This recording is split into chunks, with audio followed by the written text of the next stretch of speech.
Nous vous disons donc bonjour et bonsoir, car tout dépend de l'heure à laquelle vous êtes en train de nous suivre. C'est bien moi, la servante de Dieu, le docteur Tania Metaboulba, qui reçoit ce jour un homme de Dieu que vous connaissez au travers de ce petit écran, qui n'est rien d'autre que le pasteur Christian Ben, à qui nous disons bonsoir pasteur. Bonsoir et ravi de retrouver nos amis qui nous suivent partout dans le monde. Il y a quelqu'un qui avait fait une observation disant comment est-ce que le pasteur Christian, lorsque il fait une émission avec sa femme, c'est genre bonjour pasteur Christian, bonjour madame Tania. Eh ben, c'est pour dire que là nous ne sommes pas dans le mariage. Ici nous sommes pour travailler pour Dieu. Exactement. Donc nous ne sommes pas là pour nous appeler des chéris, des mots d'amour. Nous sommes là pour le travail de Dieu. Nous y mettons beaucoup de sérieux. C'est pourquoi vous remarquez, quand elle me salue, bonjour pasteur, parce que la Bible dit que l'évêque soit d'abord pasteur dans sa propre maison. Exactement. Donc chez moi, avec ma femme, je suis pasteur aussi, pas seulement l'époux, parce que la première personne que j'ai eu à encadrer, c'était qui? C'était moi. Voilà, elle est la première personne. Je me suis occupé d'abord, on n'était qu'à deux, on n'avait même pas d'enfants. Exactement. Nouvellement marié, sans enfants, j'ai commencé son encadrement et je me souviens, tu étais enceinte. Et pendant que tu étais enceinte, tu as lu la Bible de Genèse à Apocalypse. Bien sûr. J'avais commencé avant, quand on était fiancés. Oui, bien sûr. Déjà donné des recommandations. Il fallait que je puisse travailler et vu le niveau spirituel qu'avait le pasteur Christian, donc c'était à moi de faire le marathon. Alors voilà. Je me suis mise à faire le marathon. Parce que mon papa... Pendant la grossesse même, j'ai continué à lire ma Bible. J'avais très mal au dos, vous vous rappelez? Bien sûr. À l'époque. Et j'ai terminé jusqu'à ce que j'ai fini. J'ai fini, j'ai lu la Bible de Genèse à Apocalypse et je l'ai reprise encore. Ouais. C'est ça. Donc j'ai préféré souligner pour ceux qui pensent qu'on doit s'appeler des chéris, non. Quand on fait le travail de Dieu, c'est du sérieux. Et puis nous évitons également de nous tutoyer pendant l'émission, qui est un travail de Dieu. Nous faisons un effort de nous vouvoyer, parce que vous savez, en français, les tutoiements, c'est familier. C'est le vouvoiement qui est la politesse, parce que c'est le français. Oui. Et le pasteur Vernon nous disait à nous, ses enfants, que nous sommes censés lire la Bible de Genèse à Apocalypse. Exactement. Parce que Satan, quand il vient vers nous, il vient avec deux faces ou deux méthodes. Autrement dit, Satan vient comme les séducteurs et ensuite il viendra comme l'agresseur. Quand Satan vient comme séducteur, il vient avec la connaissance des Saintes Écritures. Il a fait ça avec Jésus. Il est venu comme séducteur avec la parole de Dieu. Et Jésus lui avait répondu, il est aussi écrit que. Alors, le pasteur Vernon disait, tu ne peux pas servir Dieu, tu ne peux pas avoir une femme dans le ministère qui n'a jamais lu la Bible d'un bout à l'autre, de Genèse à Apocalypse, parce que c'est un livre sacré, c'est un livre qui est la parole de Dieu, et le Saint-Esprit ne peut, Jésus avait dit, le Saint-Esprit vous rappellera mes paroles. Exactement. Nous n'avons pas vécu avec Jésus comme les 12 apôtres, mais nous avons les écrits des 12 apôtres. D'ailleurs, quand Jésus a fait sa prière sacerdotale, dans Jean chapitre 17, il a dit, je prie pas seulement pour ceux ici, donc les 12 apôtres, mais il priait également pour ceux qui écouteront la parole de Dieu annoncée par les apôtres. Or, ceux-là, c'est vous et moi. Comme c'est vous et moi, donc en lisant la Bible, nous sommes en train d'écouter les paroles de Christ. Exactement. Nous sommes en train d'apprendre ce que Jésus voulait que nous apprenions de Genèse à Apocalypse. Et c'est en lisant cette parole que lorsque nous prions, le Saint-Esprit nous rappellera ce que nous avons lu. Et quand Satan viendra avec la ruse, nous lui répondrons, il est aussi écrit que. Parce que Satan viendra avec la parole pour nous induire en erreur, comme font beaucoup de faux serviteurs de Dieu. Ils prennent la Bible, ils l'utilisent comme arme pour vous soutirer de l'argent, pour vous mentir, vous tromper. Mais si vous avez également la connaissance, vous direz, il est aussi écrit que. Donc mon épouse que vous voyez là, elle est la première disciple, la première âme dans mon ministère. Je me suis d'abord occupé d'elle. Bon, c'est vrai qu'avant d'être marié, j'étais déjà serviteur de Dieu. J'ai déjà gagné beaucoup d'âmes. Mais je ne pouvais pas être un pasteur que à l'extérieur et non pas chez moi à la maison. Donc, comme je suis pasteur dans mon propre foyer, même mes enfants sont aussi, je suis leur pasteur. C'est ainsi que quand on fait le travail de Dieu, on y met le sérieux qui va avec, parce que c'est du sérieux, le travail de Dieu. Je voulais souligner, pour ceux qui pensent que quand nous faisons ainsi, c'est comme si nous ne nous aimons pas. Ah, pas du tout. Voilà. C'est pas une émission d'amour. Exactement, c'est pas une émission sur le mariage. Voilà. Peut-être que quand on aura l'occasion de faire une émission sur le mariage, bien sûr. Comme ça on s'appellera bien sûr, avec parce que ça sera d'amour. Bien sûr, il n'y a pas de souci. Ouais. Donc quand on parle les saluts des âmes, on doit y mettre du sérieux. On n'a pas à blaguer ici, on n'a pas à jouer. Donc c'est le travail de Dieu qui compte le plus, parce qu'elle a besoin du salut, j'ai besoin du salut, et nous serons tous sauvés un jour. Et si vous voulez qu'on s'amuse un peu, j'ai déjà fait une émission d'amusement où on parle amour. J'ai travaillé avec Grace Chaco. Alors si un jour madame a le temps, on peut faire ensemble aussi, il n'y a pas de souci. Donc ne vous inquiétez pas, nous nous aimons beaucoup et nous ne sommes pas là pour faire étalage de notre vie amoureuse en plein écran, devant YouTube, devant WhatsApp. Donc rassurez-vous, c'était juste pour rassurer ceux qui disaient on était très sérieux sans être amoureux pendant l'émission, et c'est tout à fait normal et ça va continuer comme ça. Merci pasteur Christian pour cette précision apportée au peuple de Dieu. Alors aujourd'hui nous allons revenir, parce qu'il y a eu des bien-aimés qui ont eu à réagir par rapport à l'émission que nous avions eu à faire, qui concernait les esprits familiers et les liens familiaux. Alors aujourd'hui, nous aimerions nous atteler un peu sur ce que sont les liens familiaux.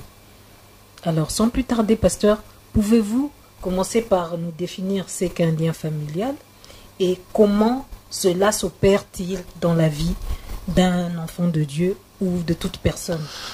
Voilà, si vous allez dans des pays développés tels que les États-Unis, l'Allemagne, la France, l'Espagne, l'Angleterre, le Canada, en parlant de santé, vous allez découvrir que dans la médecine, il y a des maladies qui ne se transmettent que selon les liens de sang.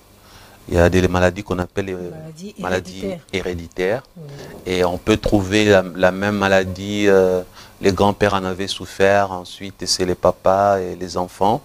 Et d'ailleurs, dans la médecine, quand on trouve quelqu'un qui a une maladie, parfois les gens se demandent, mais pourquoi les docteurs me posent des questions du genre, est-ce que ton père en a souffert, est-ce que ta mère en a souffert, ton arrière-grand-père? Il y a même des types de diabète qui sont aussi, si les parents en ont souffert, on dit l'enfant fait attention. Et je dirais que ce que les gens doivent savoir, c'est que le spirituel transcende sur les naturels. Bon, le mot transcender complique certaines personnes, je dirais. Les spirituels dominent sur les naturels. Il n'existe rien dans ces mondes visibles et physiques qui n'est pas commandé dans le domaine spirituel. On peut dire que ce que nous vivons, ce que nous voyons avec nos yeux, ce sont des choses qui, comme dans la programmation informatique, elles sont déjà programmées dans le spirituel. Exemple, la bénédiction n'est pas de l'argent, n'est pas les richesses, n'est pas l'or, n'est pas les maisons. La bénédiction n'est pas, c'est pourquoi je mets ça au singulier d'abord. Si on met au pluriel, on dira que les bénédictions ne sont pas les biens matériels. La bénédiction en soi, c'est un état. Donc si Dieu a mis une bénédiction sur toi, je n'aime pas trop les chrétiens qui appellent ça les étoiles. Mais on peut quand même accepter ces termes pour qu'eux puissent comprendre. Donc quand on dit que tu as une étoile, on veut seulement dire que tu as une bénédiction que Dieu a mis sur toi. Et cette bénédiction, tu dois la vivre. Tu dois en jouir pleinement. Et c'est cette bénédiction, entre guillemets, que le diable cherche à voler et que le diable vole chez certaines personnes. De la même manière, s'il y a ce qu'on appelle étoile, comme symbole de bénédiction, il y a également des gens qui n'ont pas ces étoiles-là. Il y a aussi des gens qui sont nés sans étoiles. Il faut, bien sûr, on n'a pas bien enseigné les gens. Dans le passé, j'avais fait un enseignement où je montrais beaucoup de types de malédictions. Et si vous vous souvenez, j'ai parlé aussi des malédictions provenant de Dieu. Parce que quand on enseigne, on montre seulement Satan, démons, famille. Mais beaucoup de prédicateurs oublient de dire aux enfants de Dieu qu'il y a des malédictions provenant de Dieu lui-même. J'en avais déjà parlé, je ne suis pas là pour en reparler. Nous mettrons le lien de cet enseignement-là en dessous de cette vidéo pour que ceux à qui les sujets intéressent puissent jeter un coup d'œil. Alors, maintenant, le lien, on ne peut pas les définir selon des termes du dictionnaire. On va seulement dire qu'un lien familial, c'est, comme vous l'entendez, c'est vraiment un lien. Ça veut dire que si vous prenez un lien normal, vous pouvez lier la jambe de mon épouse à la jambe de ma fille. Et ma fille, quand elle aura des enfants, le lien aussi, on va lier de sa jambe à la jambe de ses propres enfants. Ça veut simplement dire qu'il y a une connexion. Un lien est une connexion. En informatique, quand on dit connexion, vous comprenez. En réseau, quand on dit connexion, vous comprenez. Un lien est une connexion. On peut dire aussi une jointure. Pour faire mieux, je dirais, comment on peut appeler ça? Une liaison. Une liaison. Ça veut dire que un lien, c'est cette chose qui fait que papa est en contact avec toi, toi tu es en contact avec ton papa. Donc dans une famille, un lien, cela veut dire simplement que vous pouvez vous autodétruire ou vous entraider. Vous autodétruire veut dire qu'un cousin peut facilement aller faire des fétiches et faire du mal à sa cousine, parce qu'il y a des liens de sang. Les liens de sang entre cousins, exemple, moi je peux être ton cousin, toi tu es ma cousine, ton père et mon père sont frères et sœurs. Exactement. Donc, comme ton père et mon père sont frères et sœurs, il y a un lien de sang entre les deux. Exactement. Et puisque nous, leurs enfants, nous sommes là, nous avons aussi les liens de sang entre nous deux. Parce que nos parents sont frères et sœurs. Donc, maintenant, ces liens-là, Satan utilise ça beaucoup. Satan l'utilise pour faire du mal. Parce que Satan ne prévoit jamais un bonheur ni un bien quelconque. Non, oui, c'est ainsi que dans la sorcellerie, un père peut sacrifier son enfant et un enfant peut aussi sacrifier son père. Une mère peut sacrifier sa fille aussi, un cousin peut sacrifier sa cousine, une tante, son neveu, sa nièce, ainsi de suite. Donc voilà. Donc si nous comprenons bien, Pasteur Christian, donc la notion de l'hérédité est pour beaucoup en ce qui concerne le lien. Oui, parce que déjà quand on dit héréditaire, ça passe par les liens. Oui. Ça veut dire que comme il y a...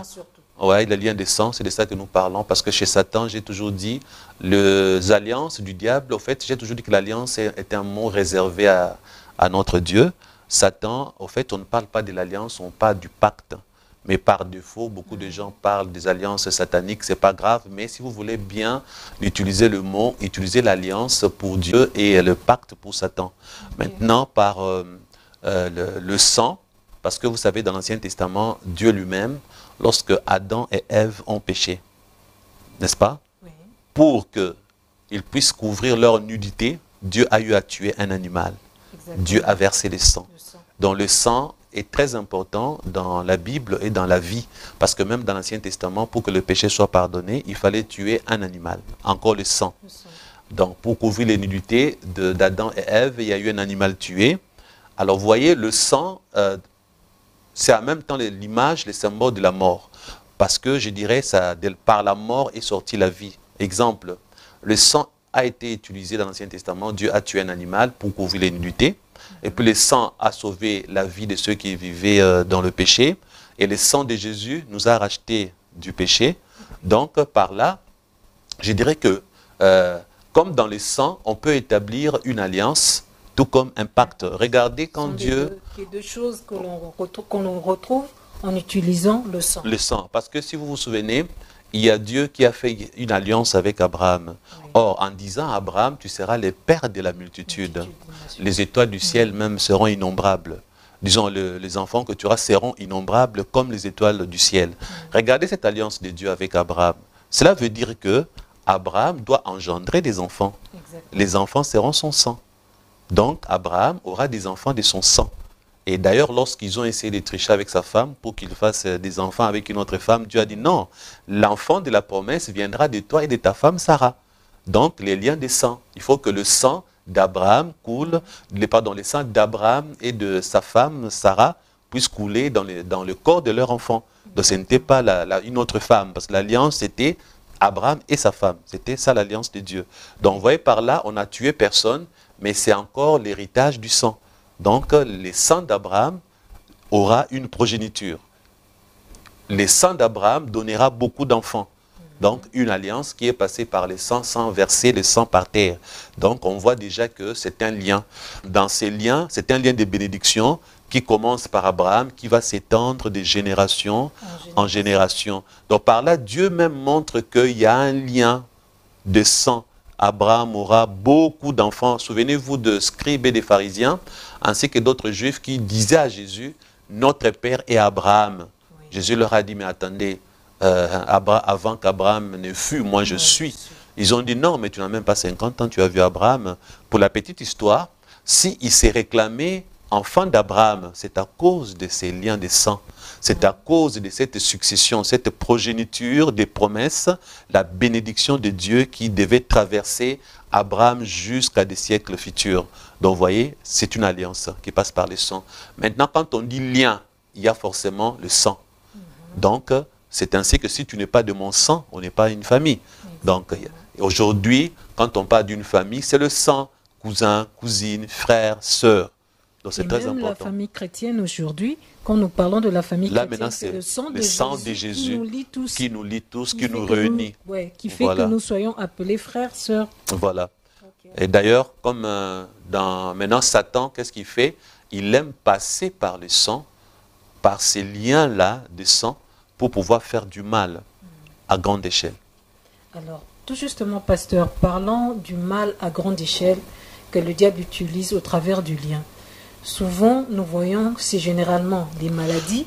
Oui. Et en dehors de maladies, nous constatons certains faits qui se répètent d'une personne à une autre. Oui.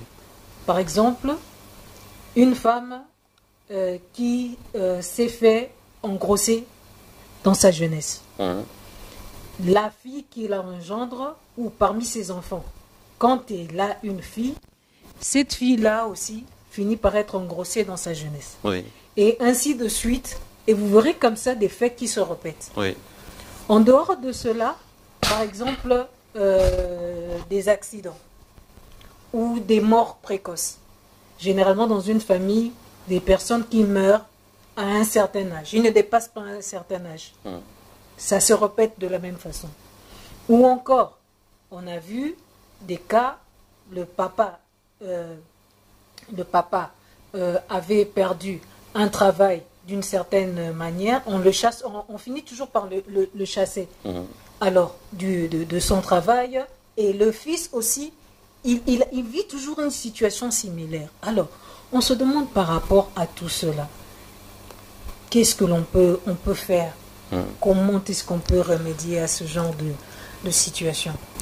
Avant de répondre à cette question, j'aimerais apporter un peu de lumière biblique à des chrétiens récalcitrants, à des chrétiens un peu incrédules, qui sont et qui vivent dans des sérieux problèmes de liens familiaux, mais qui jusqu'à présent ne prennent pas conscience. Parce que votre question consiste à savoir quelle est la solution pour s'en sortir. Oui. Avant de passer à la solution, j'aimerais qu'on regarde un peu dans la Bible, dans Ézéchiel.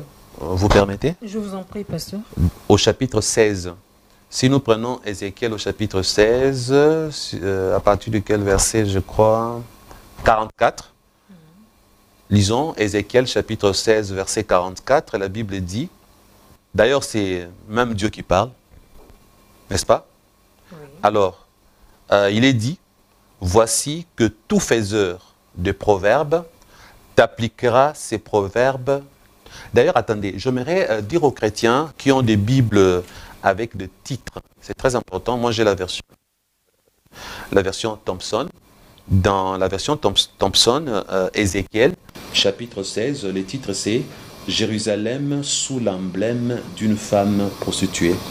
Pourquoi le titre est important? Parce que ces chapitres parlent de l'histoire d'une ville, la ville de Jérusalem. Or, la ville contient des habitants. Exactement. Donc, à vrai dire, ce sont les habitants qui sont désignés. Jérusalem symbolise les habitants qui habitent à l'intérieur.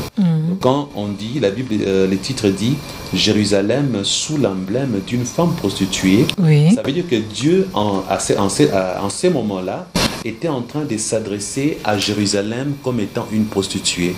Ça veut dire que Jérusalem, considérée comme une prostituée, c'est du fait que Jérusalem, les peuples, les habitants de la ville, se sont compromis en adorant d'autres dieux. À l'époque, Dieu leur reprochait beaucoup leur idolâtrie. Oui. Donc l'idolâtrie, c'est une abomination devant Dieu.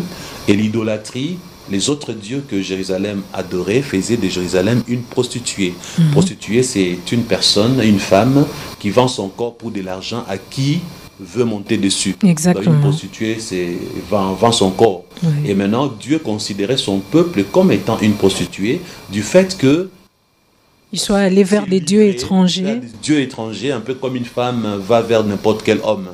Et au verset 44, Dieu dit, voici que tout faiseur de proverbes, ce qui est très important ici, Dieu parle de faiseurs de proverbes, parce que nous savons bien que les proverbes existent, Exactement. mais elles ne viennent pas de la Bible. Non, non. Les proverbes sont inventés, créés par des hommes. Oui. C'est pourquoi Dieu dit, tout celui qui fait ou qui fabrique des proverbes, tous les faiseurs de proverbes feront quoi? Il dit que tout faiseur, bon, ici c'est au singulier, tout faiseur de proverbes t'appliquera ces proverbes. Maintenant, Dieu annonce les proverbes qu'on va appliquer à Jérusalem. Oui. Dieu dit, voici les proverbes, telle mère, telle fille. Oh, Mais il dit pourtant, telle mère, telle Telle fille. mère, telle fille. Et pourtant, il y a un proverbe français qui dit Tel mère, père, tel père, tel tel fils. fils. Exactement. Nous sommes habitués avec ces D'ailleurs, proverbes. oui, beaucoup plus. tel Tel père, père, tel tel fils. Oui. Mais ici, Dieu dit, telle mère, telle fille. Wow. Or, la mère ici, c'est Jérusalem, la prostituée. Comme Jérusalem est la prostituée, quand Dieu annonce ces proverbes, sera appliqué pour toi. Donc, toi, tu es la mère. Tu engendres des filles. Exactement. Telle mère, telle fille. Dieu annonce ici Jérusalem, comme tu es la prostituée, tu n'engendreras que de prostituées. Exactement. Donc, quand Dieu l'annonce, ce n'est pas Satan qui l'annonce. C'est pas Satan. Donc, Dieu dit, sache que maintenant que tu es prostituée, c'est dans ton sang, tu as le sang de la prostituée. Donc, si on prend l'image que Jérusalem est une femme prostituée, or une prostituée a le sang dans son corps. Oui. Les enfants d'une prostituée naissent avec le lien de la prostitution. Exactement. Donc, toute personne qui a pour mère une prostituée est née avec un lien de la prostitution. Toute personne qui a un père pour sorcier est née avec le lien de la sorcellerie. Toute personne qui a pour père un bandit est née avec un lien du banditisme. Exactement. Donc, le parent, par le lien des sangs, transmettent à leurs enfants leur tare. Et si nous regardons maintenant le verset 45, Dieu dit, maintenant la suite, il dit, tu es la fille de ta mère. Tu vois? Tu es la fille de ta mère qui s'est dégoûtée de son mari. Parce que quand est-ce qu'on est prostitué? Si on va te traiter de prostituée, donc tu dois être dégoûté de moi. Exactement. Parce que quand on est dégoûté de son mari, on part chercher ailleurs. Oui. D'où la prostitution. Comment Une femme qui n'est pas dégoûtée de son mari ne peut pas se prostituer. Exactement. Alors, ici, Dieu dit, tu es la fille de ta mère qui s'est dégoûtée de son mari. Alors si Dieu était, comme aujourd'hui Jésus est l'époux de l'église, on dit Jésus est l'époux, l'église est la fiancée, donc la future épouse. Maintenant, à l'époque, comme on ne parlait pas de Jésus l'époux et de l'église épouse, nous pouvons considérer qu'ici Dieu était le mari et que Jérusalem, la femme, était la femme de Dieu. C'est comme une métaphore. Oui. Et dans cette métaphore, Dieu dit, tu es la fille de ta mère qui s'est dégoûtée de son mari. Donc, Jérusalem s'est dégoûtée de Dieu. Et en se dégoûtant de Dieu, il est parti essayer d'autres maris ailleurs, dans les autres dieux. Les autres dieux, oui. Mais là, le plus important ici, on découvre que Dieu dit qu'il y a des liens. Les liens se transmettent. La mère qui transmet à la fille. Oui. Alors, la suite est qui s'est dégoûté de son mari, pas seulement de son mari, et de ses enfants. Et la suite, tu es la sœur de tes sœurs qui se sont dégoûtées de leur mari. Regardez, c'est bizarre. Vraiment. De leur mari et leurs enfants. Votre mère était... En bref, frères et sœurs, vous remarquez ici, Dieu montre que Jérusalem ne peut transmettre à ses enfants, à ses filles, que le tard de la prostitution. Et ça ne s'arrête pas là. Même les filles naissantes, les filles qui viennent, elles aussi font pareil. Et même, bizarrement, on parle aussi des sœurs de cette prostituée-là qui ont fait pareil. Donc, voyez, vraiment, c'est familial. D'où nous parlons des liens familiaux. Quand nous disons liens familiaux, ça ne s'arrête pas qu'à toi, à ta femme, donc c'est la famille. Vous voyez? Parce que dans une famille, comme je disais, il y a les cousins, les cousines, les tantes. Alors, frères et sœurs, les liens familiaux, vous venez de découvrir que même dans l'Ancien Testament, la Bible en parle. Donc, les liens familiaux est une réalité. Il y a des gens aujourd'hui qui échouent, non pas parce qu'ils ont péché. D'ailleurs, souvenez-vous, les apôtres ont dit à Jésus, ont posé la question à Jésus, je crois que c'était à propos d'un aveugle né. Oui. Un aveugle né. Oui, un aveugle né. Oui. Si c'était à cause de ses péchés ou de ses parents. De ses parents qui avaient péché. C'est parce que c'était une réalité. C'était une réalité chez les Juifs. Ils savaient qu'un enfant ne pouvait pas naître aveugle. Si un enfant naissait aveugle, il payait les conséquences des péchés de ses parents ou de ses parents. Ancêtres. Donc c'était connu comme ça. Oui. Et Jésus a dit non, pour ces cas-là, c'était une exception. Jésus a dit non, pour lui, c'est une exception. Donc Jésus n'a pas dit que c'était faux. Jésus sait que c'est une réalité, que certains enfants naissent avec des défauts, naissent avec des problèmes. Et d'ailleurs, même ta vie entière peut être détruite parce que tes parents t'ont transmis leur malédiction, les tares, des problèmes, des liens familiaux qui vont te rendre esclave. Même si tu es chrétien, tu seras sauvé, comme j'ai toujours dit, comme le pauvre Lazare. Il s'est retrouvé au ciel, mais sur terre, il avait vécu une vie malheureuse. Ça montre que Lazare avait vécu dans des liens non vaincus. Il était malade, il avait des ulcères, il mendiait son pain et il n'a pas connu le bonheur. Donc beaucoup de gens qui demeurent dans les liens risquent de vivre malheureux parce que même dans l'Ancien Testament, la Bible montre que ça se transmet.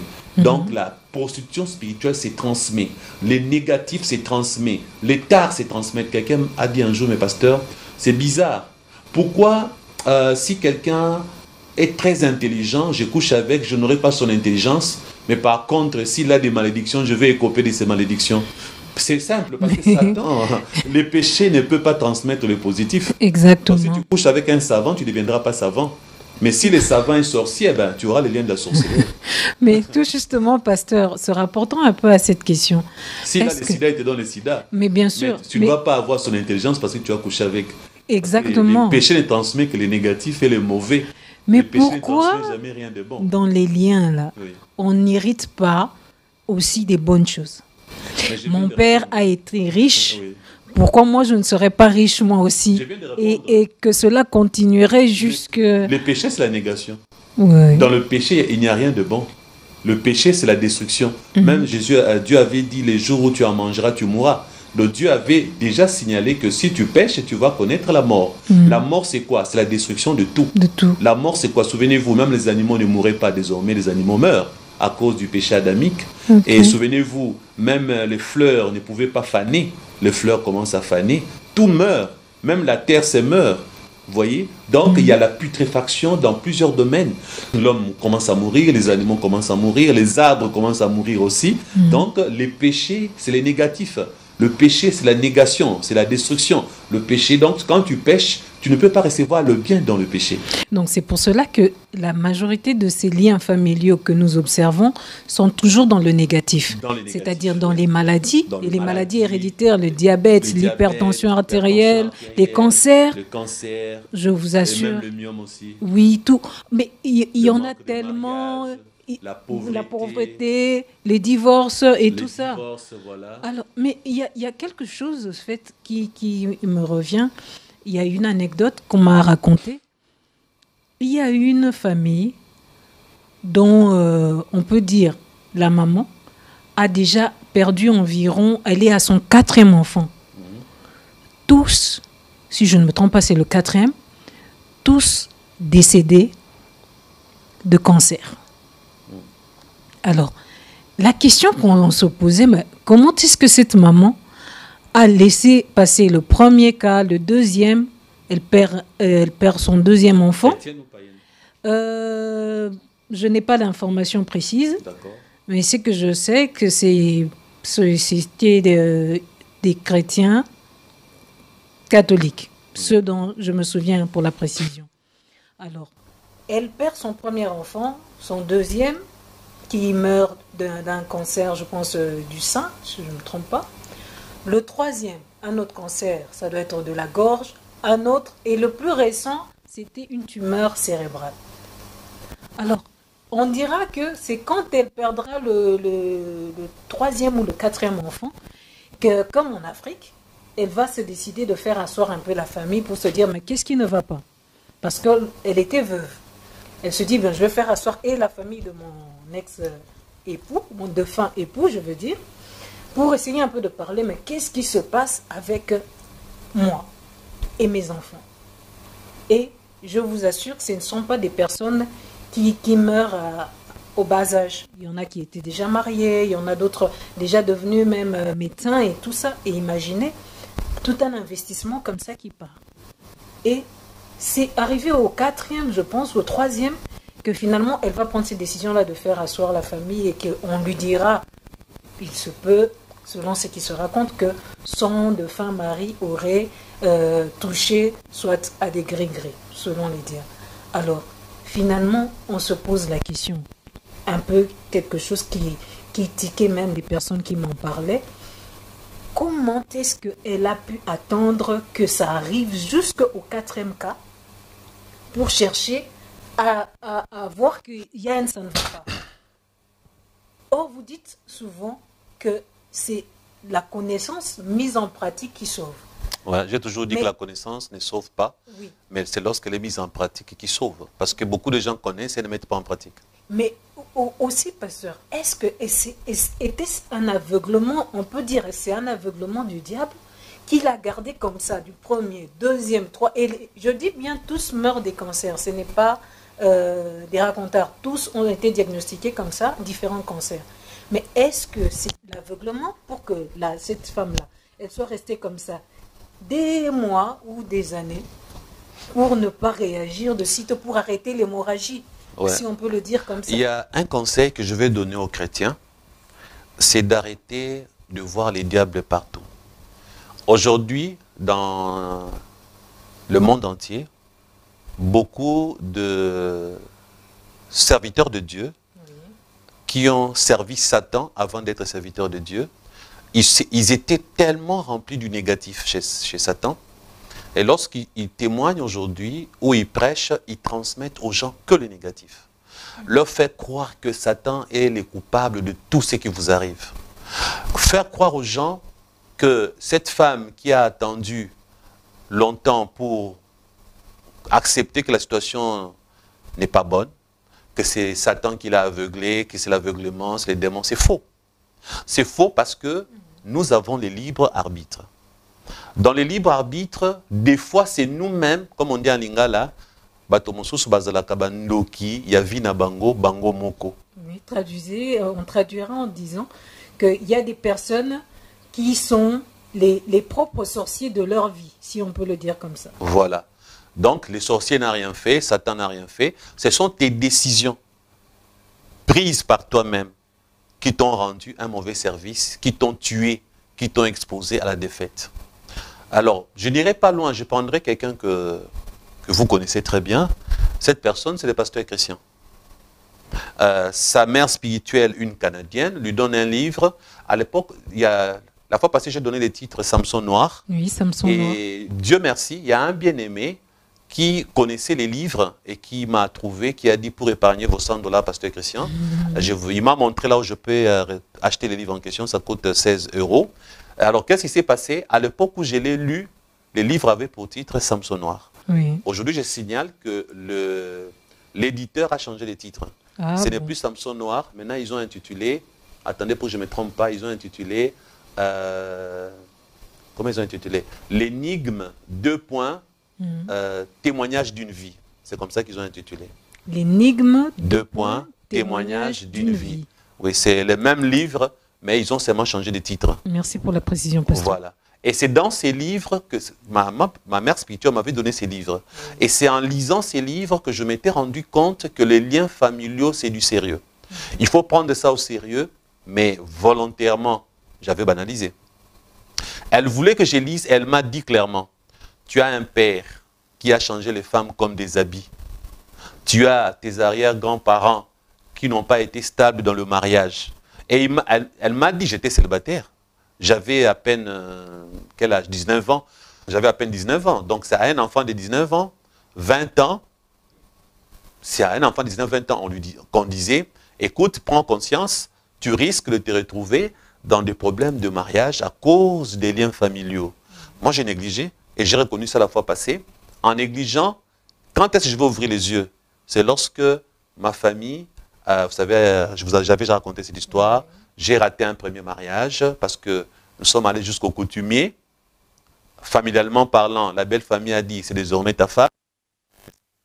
Et puis, nous sommes arrivés devant l'officier. Bon, le rendez-vous devant l'officier de l'état civil, je ne suis jamais parti. Tout le monde, j'avais déjà parlé de ça. J'ai connu un deuxième. Et donc, j'ai échoué 2 fois. Pourquoi? Parce que je n'avais pas pris ça au sérieux. Pour moi, je suis sauvé, je suis délivré, je n'ai pas de démons en moi. Comme je n'ai pas de démons, j'ai gagné, j'ai vaincu Satan. Mais c'est là où j'avais dit aux chrétiens, oui, tu n'as pas de démons, oui, tu es délivré, mais les liens familiaux existent et les démons familiers, mais souvent on les appelle des esprits familiers. C'est pourquoi nous sommes là aujourd'hui, pour dire aux chrétiens, les diables parfois, ils ne travaillent pas qu'en toi, il va aller travailler à l'extérieur de toi. Parlons français facile comme ça, pour dire comme pour mon cas, les diables, qu'est-ce qu'il avait fait? Moi, il ne pouvait pas me vaincre.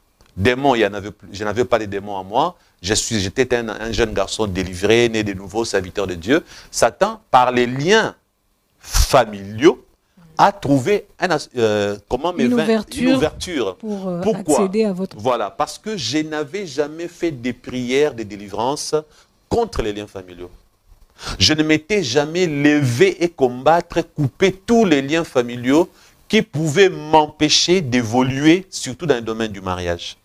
Et c'est ainsi que, n'ayant pas fait cela, ce n'est pas parce que les démons m'avaient envoûté, ce n'est pas parce que c'était, comment tu avais appelé ça tout à l'heure, pour la femme, tu disais peut-être c'était quoi? L'aveuglement. L'aveuglement, est aveuglé par je ne sais quoi, non.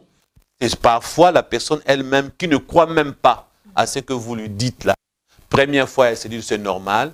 Deuxième fois, elle s'est dit ça peut aller. Plus ça s'ajoute. Je pouvais arriver à 4 mariages ratés. Mais pourquoi je me suis arrêté à 2? Parce que j'ai pris conscience, je dis non, ça fait 2 fois déjà. Et ma mère spirituelle m'avait dit que, comprends. Donc c'est ainsi que moi j'ai dit non, non, il faut continuer comme ça, il faut que je me lève contre ça. Et j'ai fait des prières pour que désormais que je sorte du pacte des liens familiaux. Alors maintenant, comment j'avais fait? C'est là où je réponds un peu indirectement aussi à la question de tout à l'heure, que j'avais dit je vais répondre après. Voilà comment j'avais fait. J'ai mis mes genoux par terre. J'ai dit à Dieu ceci, Seigneur Jésus, je suis déjà ton enfant, je te sers, tu m'as délivré, je suis libre.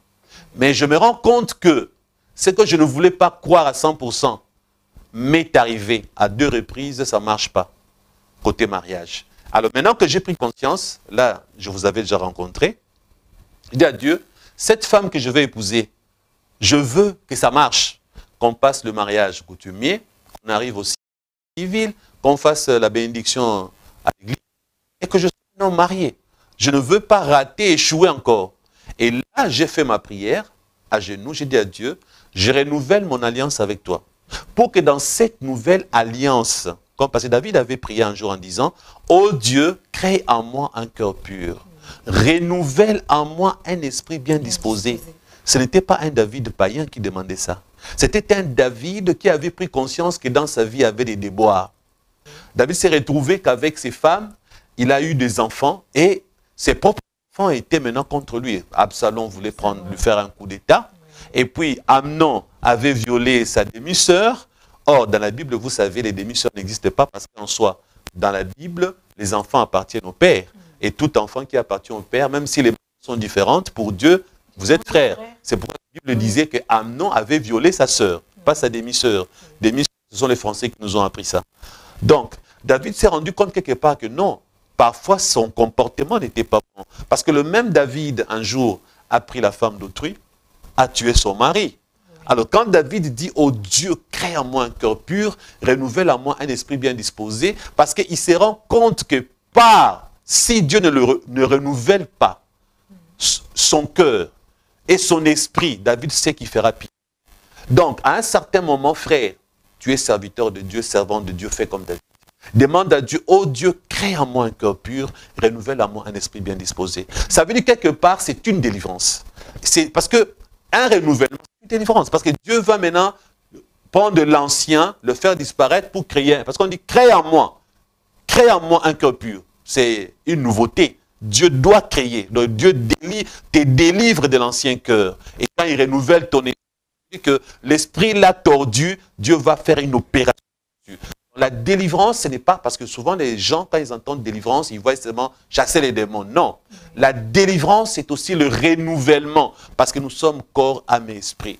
Il y a la délivrance du corps, la délivrance de l'âme et la délivrance de l'esprit. Vous voyez? Beaucoup de gens ont obtenu la délivrance du corps parce que, comme on dit souvent, il est possédé. Et les démons, ils entrent et nous voyons les manifestations au niveau du corps. Mais si les démons est parti, les dégâts causés à l'intérieur, même l'âme a besoin d'une délivrance parce que David a dit, crée en moi un cœur pur. Le cœur représente dans la Bible l'âme, les sièges, là où il y a la conscience. Alors maintenant, vous prenez l'esprit. Pourquoi l'esprit? Parce qu'en réalité, dans l'homme, c'est l'esprit. Alors je me suis mis à genoux, j'ai demandé à Dieu comme David, oh Dieu, crée en moi un cœur pur, renouvelle en moi un esprit bien disposé. Je sais que je suis une nouvelle créature. David était un croyant. David égale nouvelle créature, n'est-ce pas? Dans l'époque, nouvelle naissance, c'était la relation que les gens avaient avec Dieu. Comme David, on disait qu'il était croyant. Alors aujourd'hui, nous sommes des chrétiens à cause du Christ. Alors David, on peut dire aujourd'hui que c'était un chrétien qui demandait le renouvellement. Donc moi aussi, je dis à Dieu, j'aimerais que tu me renouvelles encore. Vous savez, même quand on parle du Saint-Esprit, on peut être rempli du Saint-Esprit, on parle encore de la plénitude du Saint-Esprit. Être rempli du Saint-Esprit ne suffit pas. Avoir le Saint-Esprit ne suffit pas. Il faut désirer être rempli de nouveau. C'est une nouvelle dimension. Des nouvelles dimensions, vous voyez? Et c'est ainsi que j'ai dit à Dieu, à partir de maintenant, je veux que tu me renouvelles. Et d'ailleurs, vous savez, vous pouvez dire aux gens, d'ailleurs, je ne suis pas un homme facile, de caractère, je ne suis pas facile. Pas du tout. Hein? N'est-ce pas? Oui.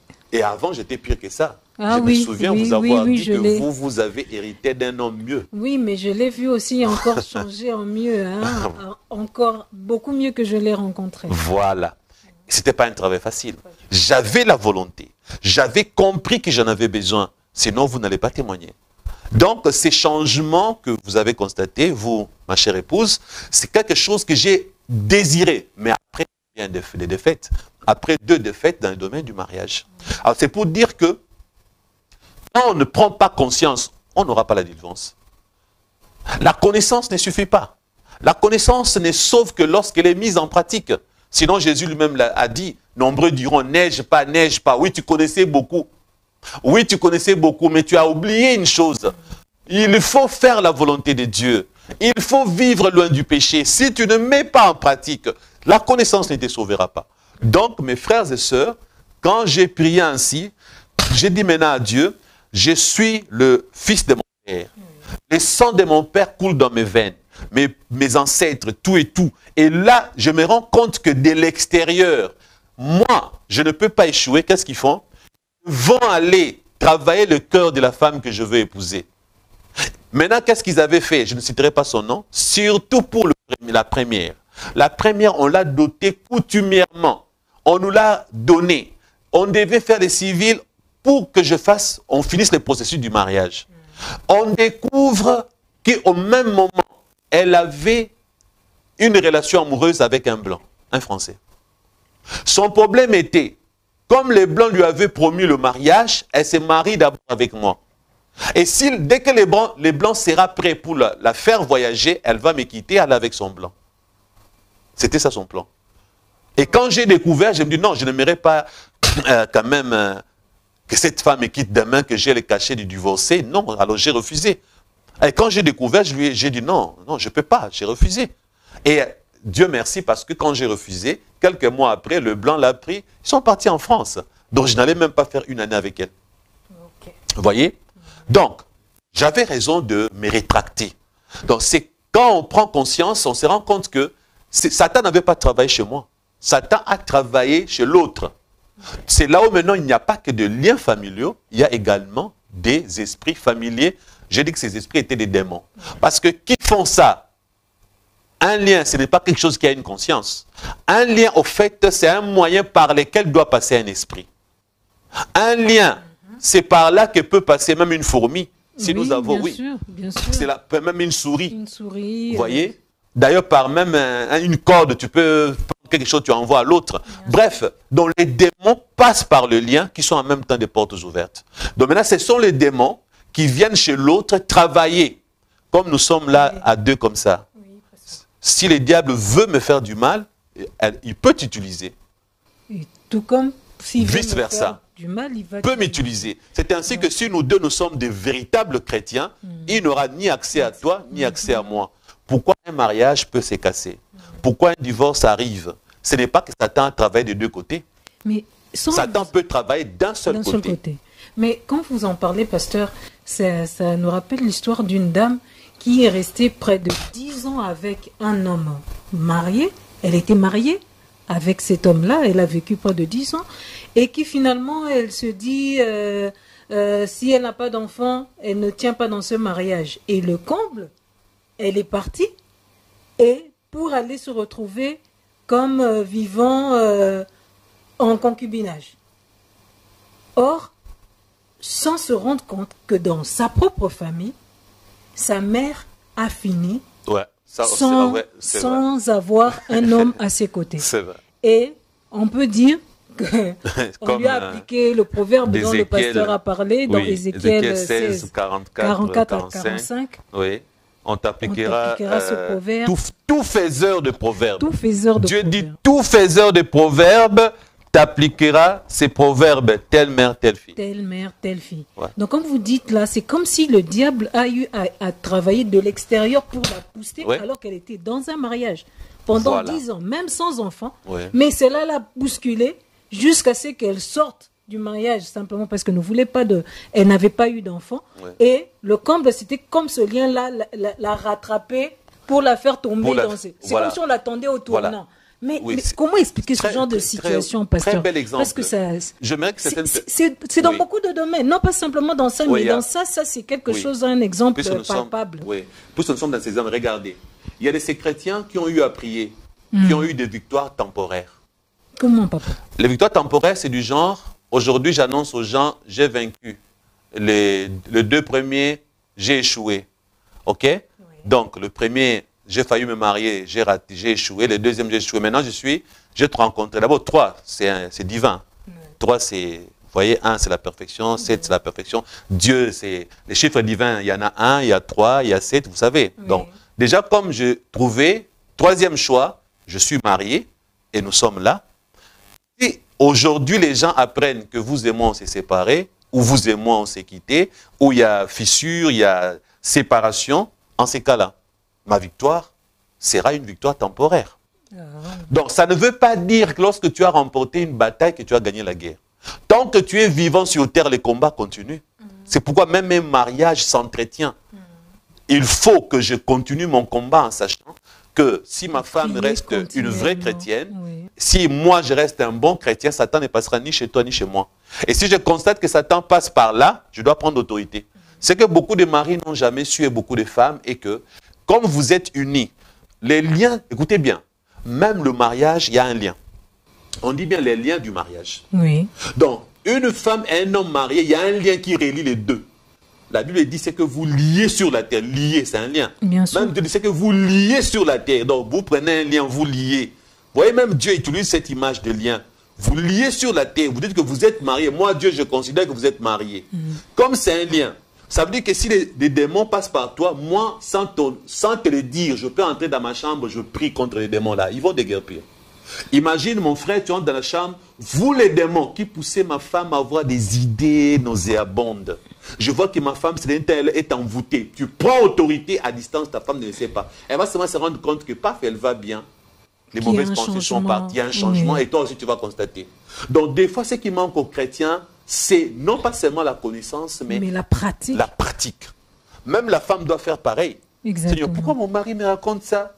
Pourquoi mon mari fait ça? Bon, écoutez, moi, je pense que ce sont des démons. Ils veulent passer par lui pour que moi, je divorce de lui. Non, non, non. Dans ta chambre, prière, autorité, boum, les démons vont partir. Tu coupes même les liens. Parce que comme tu es lié avec lui, tu as autorité sur lui. Spirituellement parlant, 2 personnes mariées, ils sont dans... Ça veut dire qu'ils peuvent s'entraider. Vous voyez, ils peuvent s'entraider. Donc, tu peux prendre autorité sur la vie de ton mari.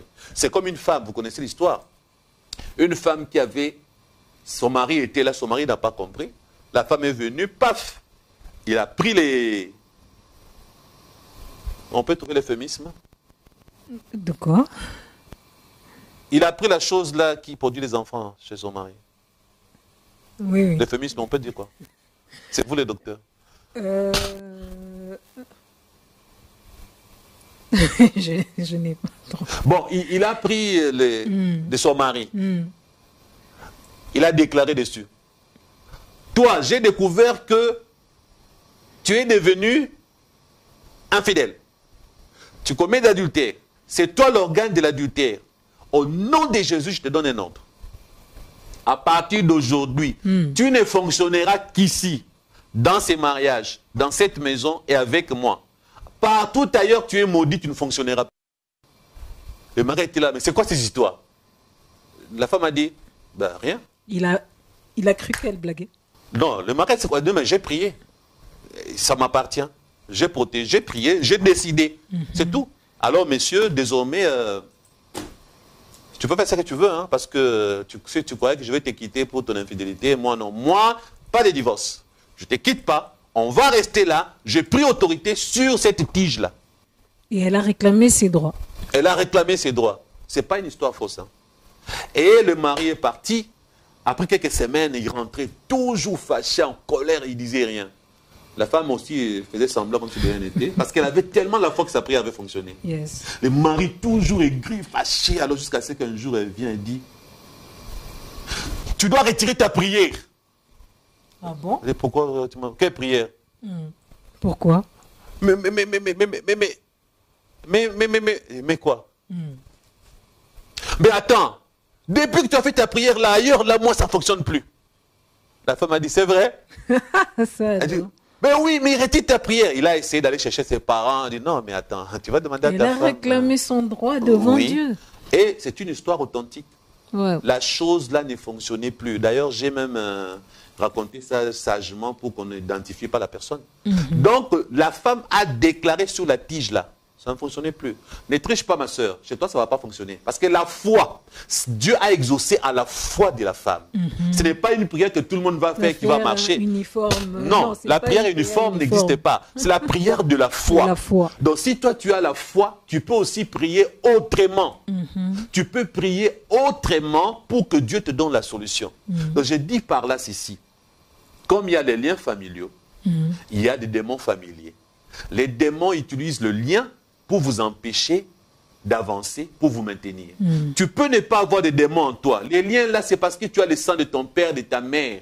Comme la Bible dit, ce qui est lié sur la terre est aussi lié au ciel. Oui. Maintenant, comme ce qui est lié sur la terre est lié au ciel, pourquoi quand il y a divorce, les gens enlèvent le bas, les symboles? Parce que le symbole peut dire que tu es toujours attaché à cette femme.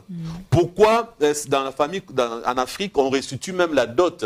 C'est parce que la dot reste un lien qui vous relie encore ensemble. Mais même en cas de décès. Même en cas de décès, pourquoi on retire? Parce que tu risques d'être resté marié à un mort. Oui. Alors maintenant, par là, comme ce sont de liens, il faut que tu pries en disant, Seigneur Jésus, comme moi j'avais fait, donc je continue, en même temps je donne aux gens les solutions. Seigneur Jésus, aujourd'hui, je reconnais que j'ai le sang de mon père, de ma mère, de mes ancêtres, patati et patata. Je demande un renouvellement de l'esprit, tout ça renouvelle, tu demandes de te renouveler de l'intérieur et tu dis, comme Jésus, tu avais dit, mes frères et mes sœurs étaient ces gens-là qui étaient avec toi pour le Père Céleste. Moi aussi, je dis comme toi aujourd'hui. Désormais, je me réclame de la famille chrétienne. Désormais, ma famille, c'est plus mon père, c'est plus ma mère, c'est plus mes sœurs.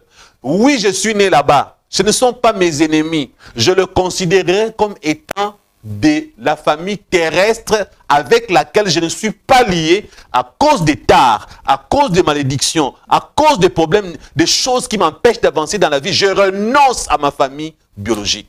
Je renonce parce que quand tu fais ça, tu es en train de délier. Quand tu en dis que je suis en train de renoncer, regardez, il y a même dans la loi, on reconnaît qu'un papa peut déshériter son enfant. Comment on n'a pas déshérité? C'est déshériter quand on enlève, empêcher l'enfant d'hériter l'héritage, on dit déshériter. Hein? Oui. Voilà, sur la succession. On dit que si papa a un motif valable, comme l'enfant avait vu sa nudité, ou l'enfant avait fait quelque chose, papa peut déshériter l'enfant. Et la loi prend ça en considération. Donc spirituellement, quand tu dis je renonce à ma famille biologique, je renonce à ces liens de sang, Dieu est en train de prendre, quand tu délis là, il prend acte.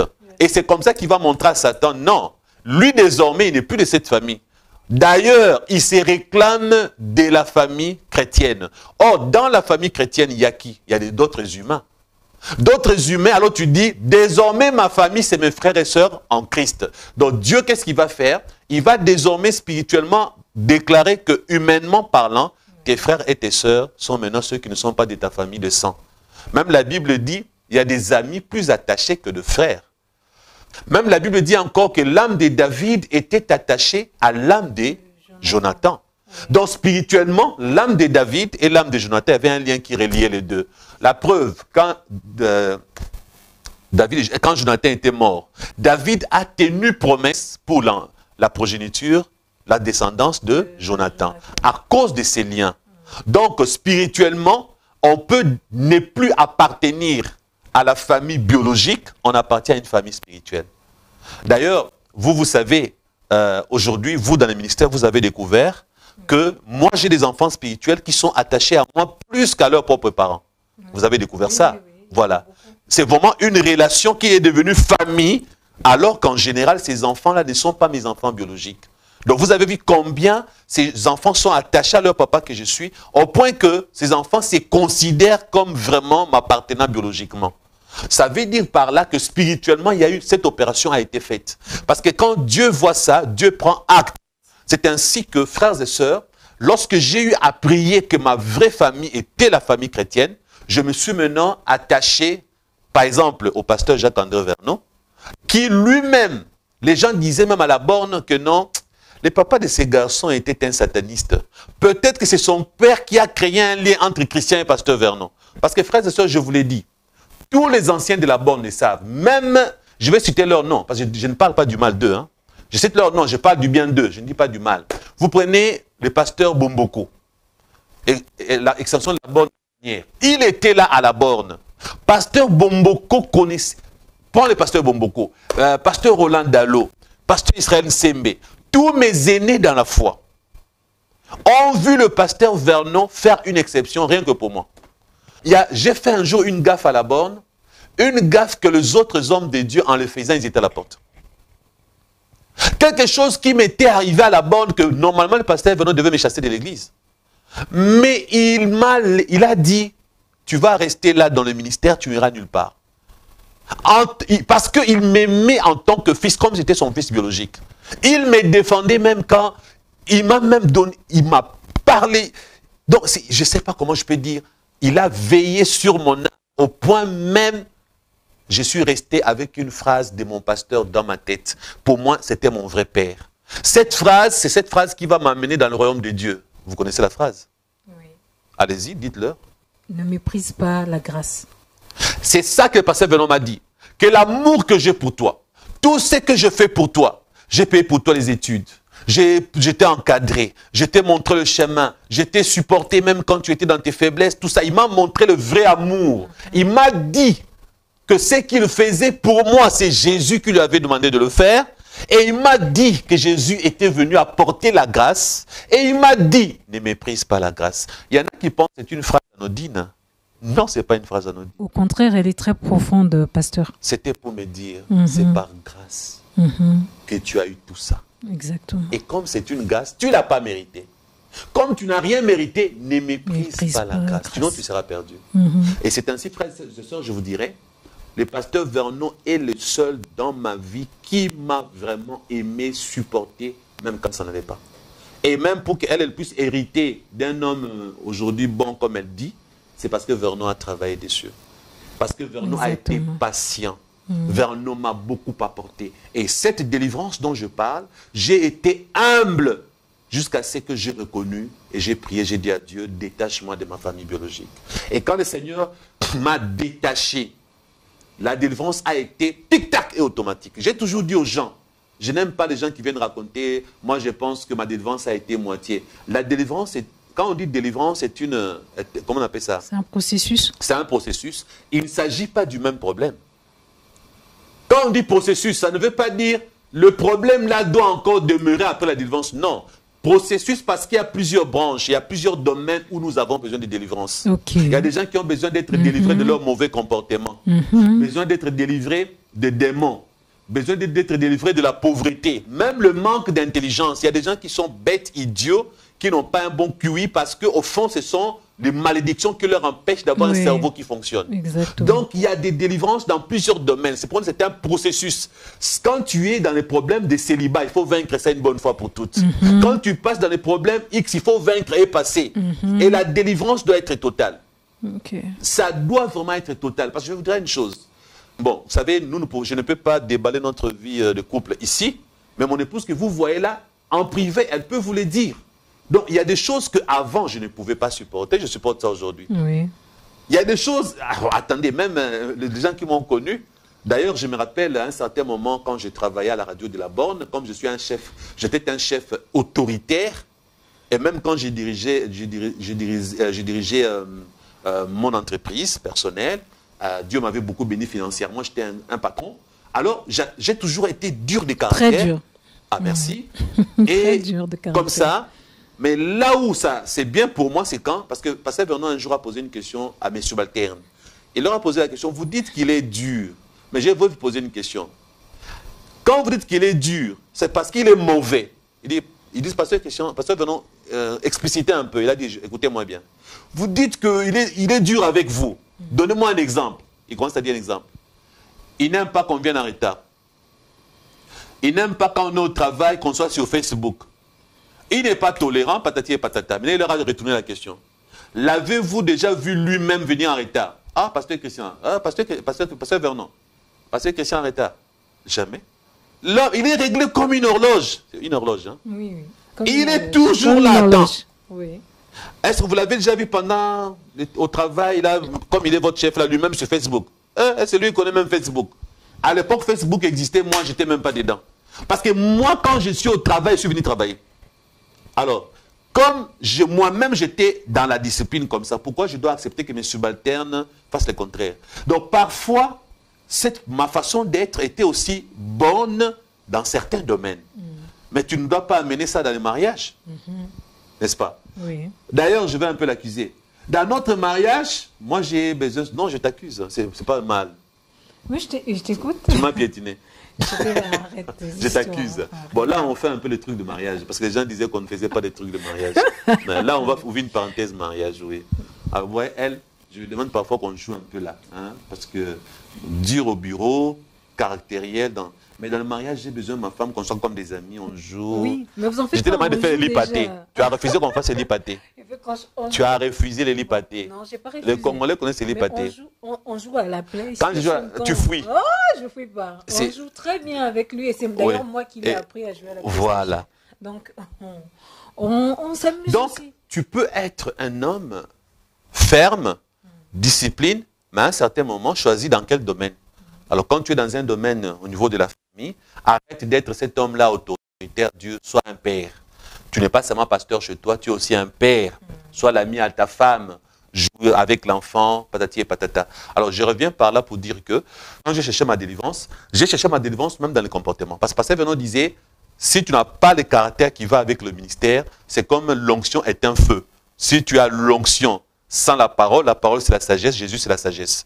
Donc il faut balancer. Alors j'ai même prié pour que Dieu change mon tempérament, que Dieu change mon comportement. J'ai fait ces délivrances, j'ai coupé les liens parce que, et après avoir fini, vous savez, c'était pas fini. Hein. Ah bon, j'ai dit, il faut que là j'ai vaincu les liens familiaux. Je me suis dissocié de la famille des sangs. Désormais mes frères et sœurs sont ma vraie famille en Christ. Or, le vrai frère en Christ et les vraies sœurs sont des gens délivrés. Exactement. Alors j'ai dit maintenant à Dieu, il reste les esprits familiaux. Pardon, les esprits familiers. Les esprits familiers. Les démons qui étaient derrière les liens. Parce que si je ne chasse pas les démons, même s'il n'y a pas les liens, vous voyez, moi j'ai vaincu de mon côté. Mais ils vont toujours aller influencer mon environnement, mon entourage. Comme j'ai dit la fois passée, les démons peuvent aller dans le patron. Tu n'as pas un lien qui te relie avec ton patron. Il n'y a pas de liens familiaux. Pas du tout. Vous voyez? Oui. Mais les démons peuvent quand même, comme c'est un patron païen, les démons peuvent quand même passer par lui pour t'empêcher d'avoir un bon emploi. Les démons peuvent passer par quelqu'un pour t'empêcher d'avoir de l'argent. Les démons peuvent passer par des assassins pour te tuer, tu meurs avant l'âge. Les démons peuvent faire beaucoup de dégâts contre toi. Et les démons là dont je parle, ce ne sont plus maintenant n'importe quel démon. je les avais déjà identifiés. J'ai dit, ce sont des esprits familiers. Et ils sont sortis de ta famille. Comme j'avais dit, il y a ces démons qui sont identifiés depuis des siècles comme les membres de votre famille. C'est de ceux-là que je parle.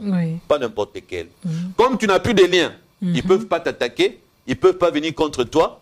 Ils sont libres parce qu'ils ont été chassés. Quand je dis libres, quand vous chassez les démons, vous savez là où ils vont.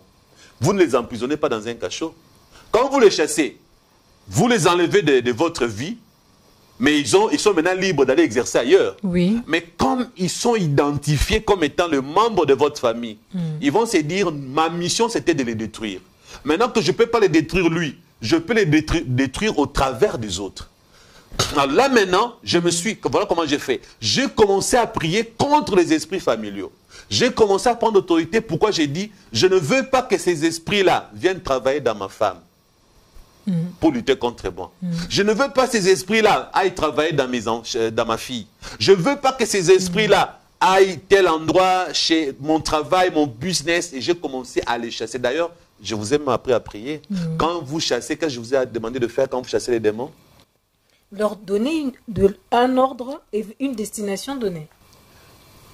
Pour les empêcher de sévir dans votre vie encore. Vous avez déjà oublié? Quand vous chassez les démons, pour les empêcher de sévir de nouveau dans votre vie. Donc vous imposez l'interdiction. Comment? En priant comment? En disant sans possibilité de retour. Voilà. Donc vous dites, sans possibilité de retour. C'est ça. Vous les démons esprits familiers, vous qui avez eu des pactes avec je ne sais qui de ma famille, aujourd'hui, vous êtes en train d'errer ça et là pour me faire du mal chez X, chez Y. Je vous donne l'ordre, vu que je n'appartiens plus à cette famille. Je vous vire, il faut le virer. Je vous vire de mon existence et je vous empêche d'utiliser même un païen contre moi. Vous n'avez plus ces droits parce que les liens familiaux sont coupés. Et vous, je vous vire au nom de Jésus, je vous chasse sans possibilité de retour vers moi. Parce que comme ce sont des esprits bien identifiés, quand vous ordonnez, ils obéissent. D'ailleurs, je donnerai un conseil aux chrétiens, apprenez aussi pour les démons qui ne sont pas familiers. Les autres démons là qui sont aussi là contre vous. Apprenez un moment à prier ainsi. Vous les démons, j'ai découvert dans la Bible que Dieu a les abîmes. Souvenez-vous que la Bible dit Satan sera enchaîné pendant 1000 ans. Dans un abîme profond. L'abîme, c'est un cachot où Dieu enferme les esprits mauvais. Dans l'Apocalypse, on nous montre les diables qui seront enfermés pendant 1000 ans. Et d'ailleurs, la Bible dit, dans l'abîme là, on l'a enchaîné. Il sera enchaîné. Parce que s'il est en liberté, il peut trouver un moyen de sortir de l'abîme et venir sévir. Pendant le 1000 ans, Apocalypse dit que le diable sera enchaîné dans l'abîme. Voilà. Maintenant, la Bible parle également dans Jude et dans Pierre. J'ai déjà prêché sur ça, en parlant de les hommes et les anges cohabitent. Là où Jude et Pierre disent que ces anges, ces fils de Dieu, qui n'ont pas conservé leur dignité, qui sont venus se marier avec les filles des hommes. Qu'est-ce que Jude et Pierre nous informent? Que Dieu les a enchaînés dans des abîmes. Et j'en ai parlé la fois passée. Aujourd'hui, on peut ne plus qu'afficher les versets. Et les abîmes sont au pluriel. Tu vois, on parle des anges au pluriel et des abîmes au pluriel. Or, comme les abîmes sont au pluriel, ça veut dire que chaque ange avec sa prison. Et la Bible précise enchaîné. Maintenant, par la prière de foi, je peux ordonner à un démon, je dis, toi, je t'ordonne de ne plus jamais revenir vers moi. D'ailleurs, je fais mieux. Je te chasse et je t'enferme dans un abîme profond où je t'enchaîne pour que tu ne sévisses ni moi ni quelqu'un d'autre. Comme les démons sont des myriades, on ne peut pas les compter. Parce que au ciel, Dieu a des myriades des êtres célestes. Satan est parti avec le 1/3 des myriades. Donc toi, quand tu ordonnes à un démon d'être emprisonné dans un abîme ou d'être enchaîné, il sera emprisonné et enchaîné. Parce que ces démons-là doivent être punis pour t'avoir fait du mal. Beaucoup de chrétiens ne le savent pas. Et tu ordonnes au nom de Jésus-Christ. Au nom, oui, au nom de Jésus. Ce n'est pas une prière vague. Si tu fais une prière vague, vous les démons, c'est vague. La prière ne sera pas exaucée.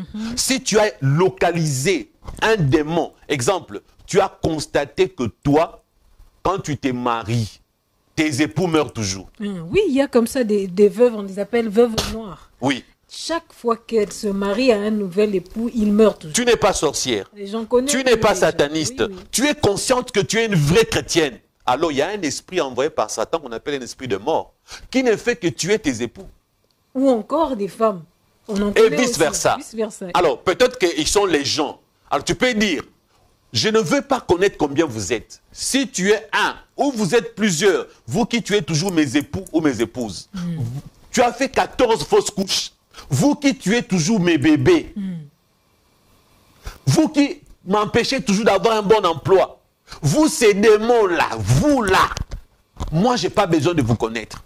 Jésus vous connaît. Voilà pourquoi au nom de Jésus, je vous prends, je vous enchaîne, je vous envoie chacun de vous dans des abîmes profonds où je vous enferme là-bas. Et même si tu dis, jusqu'au retour de Jésus-Christ, il en sera fait ainsi. Tu ne vas pas diminuer le nombre de démons qu'il y a chez Satan. Puis Satan, les démons sont plus nombreux que les habitants de la terre. Donc Satan va seulement constater qu'il y a des démons qui ont disparu. Parce que lui, il ne connaîtra même pas les endroits où tu les as mis. Parce que les abîmes ne sont pas localisables chez Satan. Satan ne connaît pas les adresses des endroits où Dieu a enfermé les anges déchus. Parce que si Satan connaissait, il allait partir libérer ces anges-là que Dieu a enchaînés, qui attendent le jugement dernier. Parce que ces démons, à lui, sont libres, ainsi que lui-même. Mais les anges là dont parlent Pierre et Jude, qui sont enchaînés, si Satan connaissait l'endroit, il allait partir là-bas. Lui aussi, il a aussi sa puissance, non? Avec la puissance qu'il a, il peut aller défaire les liens. Mais Dieu a toujours fait de sorte que Satan, premièrement, il ne connaît même pas. Maintenant, quand tu ordonnes, comme les démons, ils sont des myriades et des myriades, les démons que tu as enfermés dans les abîmes, enchaînés, ils seront là-bas enchaînés. Et si possible, par la foi que tu as, ils peuvent m'attendre là-bas jusqu'au retour de Jésus-Christ. Donc, il y a des choses que les chrétiens doivent savoir aujourd'hui. Et la Bible dit, Jésus a dit, tout ce que vous demanderez au Père en mon nom.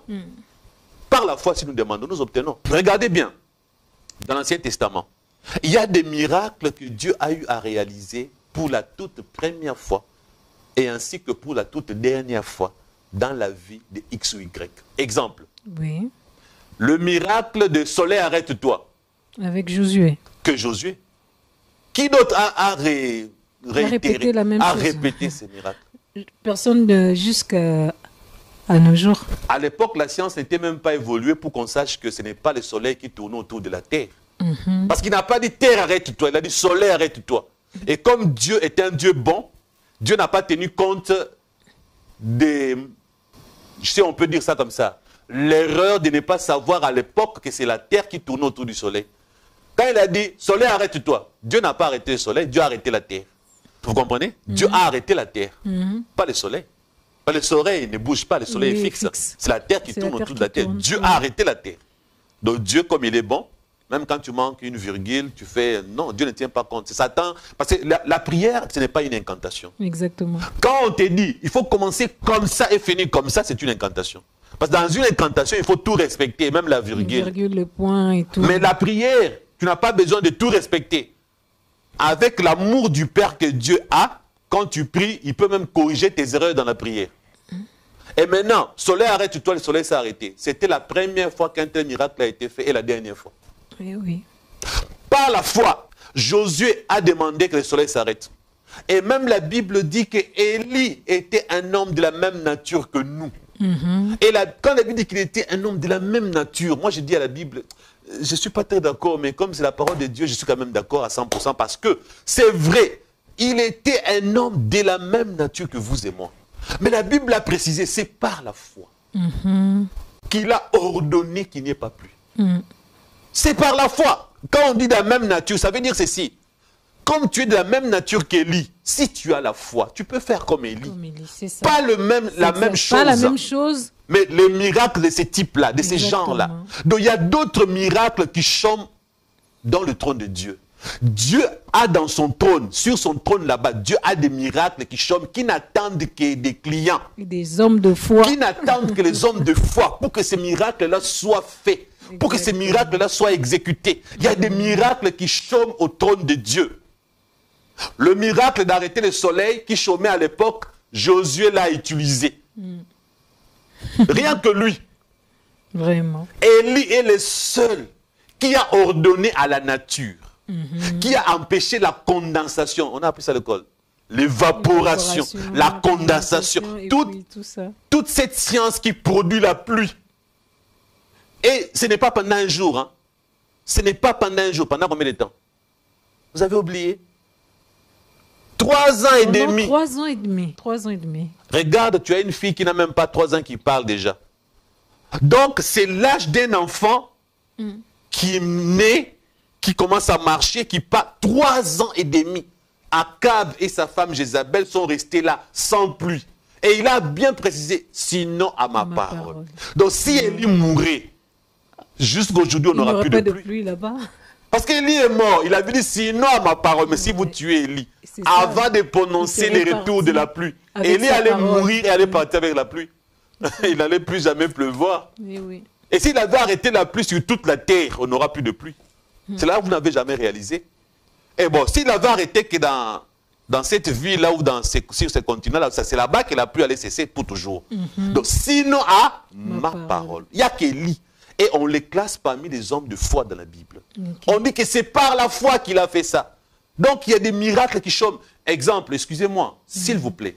Je vous dis, je sens l'onction de Dieu en train de me pousser à vous transmettre la foi. D'accord, je ne vous interromprai pas. Alors, ne voyez pas les négatifs dans ce que j'ai dit. Je viens d'avoir une inspiration de dire à quelqu'un, si tu as la foi, il y a un miracle qu'on n'a pas encore vu, même dans la Bible. Je vais transmettre à quelqu'un la foi d'un miracle non encore accompli. Si vous trouvez ça, je vous donne 1000 $. Quand vous aimez beaucoup les bonnes choses des femmes, là, vous allez les acheter. Ces miracles-là, c'est quoi? Pas encore. Vous faites un appel, vous appelez un albinos, ou plusieurs albinos. Il passe devant. Vous, les docteurs, vous nous expliquez, la peau des albinos manque de mélanine. De mélanine. Au nom de Jésus, reçois la mélanine. Pasteur. Elle n'a pas la foi, vous voyez? Oui, elle n'a pas la foi. Non, bon, attendez. Un albinos, je ne suis pas docteur. Devient noir. Oui. Ben oui, manque de quoi tu as dit? De mélanine. Alors, il y a un manque de mélanine. Moi, je vais mettre la mélanine. Au nom de Jésus, j'ajoute la mélanine dans ton organisme là. Reçois la mélanine. Ouais. C'est ça le problème. Mélanine, pourquoi? Voilà pourquoi leur peau. Donc, vous pensez que ce n'est pas leur faute. Ils sont nés comme ça. Ce n'est pas leur faute. Oui. Qui peut choisir comment naître? Personne. Alors maintenant, quand tu vas prier pour lui qu'il devienne comme toi et moi, il va refuser. Non, il ne va pas refuser. Est-ce qu'il va refuser? Non. Alors pourquoi il n'y a pas d'albinos qui ont reçu un miracle comme ça? Parce que nous manquons. Ces miracles-là sont au ciel, en train d'attendre. Ou bien ça chôme. Peut-être que personne n'y a y pensé. Maintenant, je communique. Pensez-y. Vous pouvez aussi y penser. Donc, frères et sœurs, il y a des miracles qui chôment. Je vous communique la foi pour vous dire, changez votre façon de prier. Oui. Il y a des choses qui sont... Foi. Voilà. Tu ne peux pas faire comme Élie comment il s'appelle, celui qui a arrêté le soleil, Josué. Tu peux faire des miracles semblables, des miracles que les autres n'ont pas pensé faire. Qui pouvait penser arrêter le soleil? Ça n'a pas de sens. Mais attends, Dieu fait sortir le soleil pour les bons et les méchants. Et toi, tu es un bon enfant de Dieu. Oui, Josué. C'est Josué, non? Oui, oui. Tu es un bon parce que tu es croyant. Mais la Bible dit que c'est pour le bon et le méchant. Mais quand tu demandes qu'on arrête le soleil, le méchant, quelque part, là, a besoin de son soleil, là, pour que le soleil lui donne, c'est pas dans une rotation à quelques degrés, sur son continent, là. Il a besoin que le soleil passe dans cet angle pour qu'il ait, je sais pas quoi, et sécher ses habits. Toi, quand tu as tout arrêté, là, le soleil est resté sur un angle et ses habits n'ont pas séché en ce moment-là. Oui, et même son champ n'en a pas bénéficié. Et je me pose une question. En arrêtant le soleil là, s'il était 15 heures et qu'ils se sont battus pendant 10 heures, par exemple pendant 5 heures, donc quand Dieu a fait bouger le soleil, c'était à 20 heures. Est-ce que Dieu, en arrêtant le soleil, il a prolongé la journée? Donc ça veut dire que dans l'histoire de la Bible, il y a eu un jour, une journée de 30 heures. Ouais. Si c'était pendant 6 heures, il y a eu une journée de 30 heures. Je ne sais pas moi. On ne sait pas. Est-ce qu'il y a eu un jour de 30 heures dans la Bible? Nous ne savons pas. Est-ce que Dieu, en arrêtant le soleil, quand il a remis, Dieu avait maintenant fait ceci, j'ai arrêté à 15 heures, après 5 heures, je vais directement à 20 heures, bam! Directement c'est 20 heures, je ne sais pas. Donc il y a des questions qu'on se pose à cause d'un miracle. Ouais. De la même manière, le miracle d'arrêter la pluie, ça c'est la spécialité de qui? D'Élie. Un homme de la même nature que vous et moi. Exact. Et quel est le premier homme dans la Bible à avoir cru à la résurrection de mort? C'est qui? Vous ne savez pas? C'est Abraham. Oui, la Bible dit qu'il est le premier à avoir cru en la résurrection de mort. Oui. Donc il a eu la première foi que personne n'avait eu avant lui. Alors, parce que dans l'Ancien Testament, il n'y a pas eu. Pas dans l'Ancien Testament. Avant son existence à lui, d'Abraham, il n'y avait pas eu de résurrection de mort. Oui, oui. Et comme ça n'avait pas existé, il ne pouvait pas croire en quelque chose qui n'avait jamais existé. Mais il a cru en quelque chose qui n'avait jamais existé. Wow. C'est spécial. Vraiment spécial. C'est pourquoi ça faisait de lui ami de Dieu et père de la foi. Exactement. Donc, vous chrétiens, nous avons la possibilité aujourd'hui de croire en des choses incroyables parce que Dieu n'a pas de limites. Dieu peut tout. Rien ne lui est impossible. Tu appelles les albinos, tu pries au nom de Jésus, ils reçoivent la mélanine, pouf! Demain matin, ils se réveillent, la peau est normale. Si Dieu veut faire ça, tic-tac, leur peau change directement. Si Dieu veut que ce soit un processus de quelques semaines, ils redeviennent. Qui va refuser ça? Personne. Maintenant, imaginez un autre miracle qui n'est pas encore réalisé. Lequel? Et imaginez aussi. Vous savez, dans la Bible, il n'y a qu'un seul homme qui a marché sur l'eau. Oui. On dira Pierre, bon, Pierre commençait à se noyer. Il commençait à se noyer. Il a commencé, mais jusque-là, il n'y avait que Jésus lui-même. Voilà. Et quand Jésus l'a fait, au grand étonnement des poissons, il n'a pas étonné que les humains qui étaient là dans la barque. Yes. C'est un fantôme. Non, ce n'est pas un fantôme, c'est Jésus. Et il marche sur les eaux. Il a étonné les apôtres qui étaient là. Et en dessous, là, vous avez oublié les créatures marines. Il y a les baleines, les poissons, les piodis que tu as mangé là. Là. Et il regarde comme ça. Oh. C'est notre créateur là. Où est la pesanteur? Il marchait sur l'eau.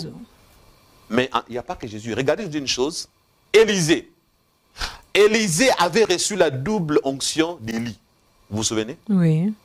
Maintenant, si vous comptez les miracles qu'Élisée a eu à faire de son vivant, voilà ce qui s'est passé. Qu'Élie avait eu à faire 7 miracles. Ok? Élisée a reçu la double portion. Donc Élisée doit faire 14 miracles. Oui. Maintenant, ce que les gens n'ont jamais su, Élisée est mort. Au lieu d'arriver 7 d'Élie, fois 2, c'est 14, non? Il s'est arrêté au 13e miracle. Ah bon? Et il est mort sans avoir réalisé les derniers miracles pour faire la double portion. Le dernier miracle. Oui, pardon, tu ne comprends pas? Oui. Qu'Élie a fait 7 miracles. Oui. Maintenant, c'est lui qui reçoit la double portion. Il doit en faire 14. Il doit en faire 14. Oui. Élisée s'est arrêté à 13 et puis il est mort. Il restait un miracle non encore réalisé. C'est là où je dis aux enfants de Dieu, si tu vis dans la foi, si tu as une relation avec Dieu, Dieu va réaliser ce qu'il a promis pendant que tu étais en vie, même après ta mort. La preuve, oui, le 14e miracle manquant d'Élisée, un jour pendant qu'il n'avait que les ossements là, on a jeté un cadavre. Oublié. La résurrection. Le cadavre en touchant les ossements d'Élisée, le cadavre est revenu à la vie. Yes. Qui a réalisé le miracle? Yes. Mais c'est Élisée. Exactement. Il y avait encore l'onction qui n'avait pas fini d'accomplir. Exactement. L'onction d'Élisée, la double portion est restée là sur les ossements. Yes. La double onction attendait de réaliser les tout derniers miracles. Et le mort est revenu à la vie. Ouais. Vous avez compris? Ouais. Donc, la mort d'Élisée ne signifiait pas la fin. Quand tu es rempli de l'onction de Dieu, quand tu es rempli de Dieu toi-même, je te dis, même après ta mort, c'est que tu n'as pas eu, tes enfants auront ça. Yes. Amen. Dieu t'a promis un hélicoptère. Tu meurs pendant... je suis en train de mourir. Dieu, tu m'as menti. Dieu ne t'a pas menti. Tu auras l'hélicoptère. Tu auras l'hélicoptère. Vous comprenez ça? Ouais. Vous savez, je ne veux pas polémiquer. Qui a échoué contre Kadhafi? C'était qui? C'était George Bush père. Oui. Souvenez-vous. Kadhafi, George Bush père a échoué. Mais quand le fils est venu, il a achevé ce que papa n'avait pas fini de faire. Vous comprenez? Donc il y a certaines choses, si tu ne les accomplis pas, Dieu les réserve pour tes enfants. Qui n'aimerait pas qu'après sa mort, ses enfants soient heureux? Non, tout bon parent qui se respecte, c'est le souhait de tout bon parent. Quoi de plus normal? Donc il y a des choses que tu vas mourir sans avoir réalisé, sans avoir vu. Ne dis pas que Dieu ne les a pas fait. Élisée a vécu le 14e miracle qui lui manquait après sa mort. Voilà pourquoi Moïse, lorsqu'il était mort, Satan a voulu récupérer le corps de Moïse. Vous savez pourquoi? Je l'ai toujours dit. Le corps humain d'un serviteur de Dieu est rempli d'onction. Les satanistes vous disent qu'ils ont besoin de tout. Les cadavres là, on enlève l'eau. On fait passer au séchoir dans le monde astral là-bas. On enlève le sang pour boire, on enlève l'eau pour créer les eaux bénites dans certaines églises, on enlève la peau, la chair pour tout ça. Satan utilise les cadavres. Ça veut dire que Satan a besoin. Le fétiche, c'est fabriqué à base de quoi? Non, il y a des fétiches qu'on fabrique avec les cadavres, avec quelques écorces, patati et patata. Donc, il y a une raison pour laquelle Satan voulait le corps de Moïse. Un corps qui dégage l'onction comme d'Élisée. Pourquoi ce corps a dégagé l'onction jusqu'aux ossements? Parce que Dieu protège toujours les cadavres de ses serviteurs. Il a protégé les cadavres de Moïse. Parce que même un corps d'un serviteur de Dieu ne peut pas être utilisé par Satan. Donc, frères et sœurs, j'ai dit aujourd'hui, rien n'est impossible à Dieu. Et la Bible dit, pas seulement à Dieu, rien n'est impossible à celui qui croit. Donc, la foi est la clé de la réussite. Sans la foi, tu ne peux pas être agréable à Dieu. Ce qui manque aux chrétiens aujourd'hui, c'est la foi. Et là où je vous avais raconté, ma mère spirituelle qui me disait qu'elle ne voyait pas que moi je pouvais un jour acheter une maison, acheter des véhicules. Je vous en avais parlé la fois passée. Oui, bien sûr, vous en avez parlé la fois passée. J'ai refusé. Vous avez refusé cela. J'ai refusé. Et avec votre foi, vous avez pu recevoir ce qui vous était interdit hier à cause de vos liens familiaux. Voilà. J'ai refusé. Parce qu'elle savait d'où je sortais. Elle connaissait les malédictions dans lesquelles j'avais grandi. Elle connaissait les satanismes de ma famille. Quand elle me regardait, elle me voyait aller au ciel comme le pauvre Lazare. Elle me donnait l'espoir pour le salut éternel. À un certain moment, je me suis laissé un peu faire. Donc, je vivais seulement pour le paradis. J'attendais la mort. Mais je dis, mais non! Mais attends un peu. Mon père Vernon est différent. C'est un homme béni dans le ministère. C'est un homme même blanc qui a de l'argent. La borne, c'est l'église VIP. Mais attendez, c'est quoi ces histoires? Non, j'ai saisi la foi de Vernon. J'ai refusé ma mère spirituelle qui me voulait m'emmener sur un chemin de médiocrité. Quoi qu'il elle avait raison par rapport à mon background. Frères et sœurs, il y a même des serviteurs et servantes de Dieu qui peuvent t'induire en erreur. Il ne faut pas que ta foi soit limitée là où est limitée la foi de tes serviteurs de Dieu, de ton père spirituel, de ta mère spirituelle. Va au-delà. Amen. Va au-delà. Yes. Donc, si toi-même, tu respires la foi, le Seigneur va exaucer ta foi. Regardez, il y avait un homme qui voulait traverser la chute du Niagara. C'est où? La chute du Niagara vers... Vous voyez cette chute? Vous voyez, c'est spectaculaire, n'est-ce pas? Maintenant, cet homme a dit, écoutez, il y avait beaucoup de gens qui étaient là. C'était un équilibriste. Vous connaissez les équilibristes, non?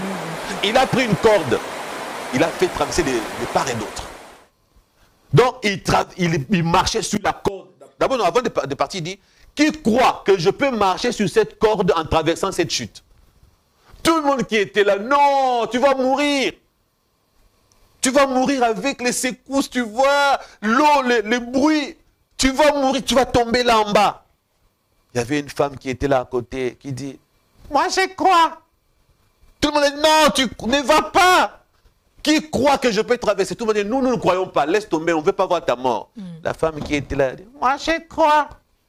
Ok, madame, pour toi, je vais le faire. Il est arrivé là, équilibriste sur la corde. Les gens, il fait comme ça, les gens, il fait un peu comme ça. Et puis, pouf, il traverse. Les gens disent, oh, c'était faisable. C'était faisable. Vous n'avez pas cru que j'allais le faire. C'était faisable. La femme là, c'est grâce à la femme. Oui, et la femme, elle avait la foi que l'homme allait traverser. L'homme dit, bon, ok, qui croit que je peux traverser maintenant avec une bourrette sur cette corde? Tout le monde dit, oh, tu exagères. Non, tu as eu de la chance. Tu as eu de la chance, tu es vraiment chanceux. Tu as traversé, tu veux une bourrette? Non, laisse tomber. La femme y est là. Moi, j'y crois. La femme a cru. Elle a dit, pour toi, je vais traverser avec la bourrette. Tcha! Il a traversé. Tout le monde. Il revient. Ok. Qui croit que je peux traverser avec une bourrette maintenant, mais avec quelqu'un dedans? Tout le monde. Ah, maintenant tu veux mourir à deux. Oh non. Non. C'est pas faisable, monsieur. Laisse tomber. Non, non, non, non, laisse la femme qui était là. Moi, j'y crois. Voyez, elle au moins elle croit. Vous êtes des incrédules. Elle au moins elle croit. Bon, ok, madame, viens, monte là, comme ça, on y va. La femme là, non, non, non, je ne vais pas à moi, je ne vais pas à moi. Elle a eu peur. Donc, la foi de cette femme-là, elle croit que l'autre peut le faire, pas elle. Ouais. Donc, sa foi à elle, vous faites-le, vous, je crois que vous allez rester. Et puis, il y a des gens comme ça qui sont là pour croire rien que pour vous. Pour vous. Ah, ils croient toujours pour les autres. Pour les autres. Donc, il y a des gens qui sont là pour croire que oui, fais-le, ça va marcher. Et tu fais, ça marche. Joue au DV, tu vas gagner. Tu joues et tu as gagné. Mais lui n'a jamais gagné au DV. De lui, sa foi, c'est accompagner les autres. Il est venu sur terre pour accompagner les autres. Oh. Il y a des gens qui ont cette foi-là. Oh. Oui, si tu fais les... Tu crois que je peux me marier à cet âge? Oui, oui, oui, oui, oui, oui. Et puis tu t'es marié.